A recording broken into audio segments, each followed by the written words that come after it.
अगर मैं सिर्फ एक छोटा सा टुकड़ा खा लूं तो किसी को क्या पता चलेगा? ये मिठाई कल आने वाले मेहमानों के लिए है, कोई भी उसे हाथ नहीं लगाएगा। हम नहीं खाएंगे अम्मी। अम्मी सो रही हैं और सारा बाहर पड़ रही है।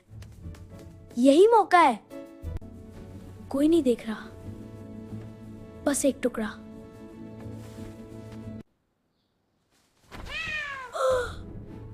शुक्र है सिर्फ कैट थी। सारा, तुम यहाँ? प्लीज अम्मी को मत बताना। मैंने अभी कुछ नहीं खाया। जैद, तुमने दरवाजा बंद किया और अम्मी के सोने का इंतजार किया, लेकिन क्या तुमने उससे भी छुपने का सोचा जो बंद दरवाजों के पीछे भी देख रहा है?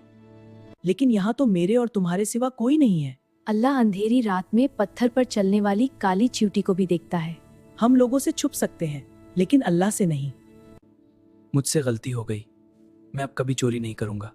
हम लोगों से छुप सकते हैं, लेकिन अल्लाह से नहीं। हाँ जैद, लेकिन माफी मांग लेना सबसे अच्छा है। मुझे सब पता है, मैंने तुम दोनों की सारी बातें सुन ली थी। मुझे खुशी है कि तुमने सही रास्ता चुना। जब कोई नहीं देख रहा होता, तब भी एक हस्ती हमें देख रही होती है। वो हर वक्त हमारे साथ है। हाँ, हमेशा। याद रखो, अल्लाह हमेशा देख रहा है।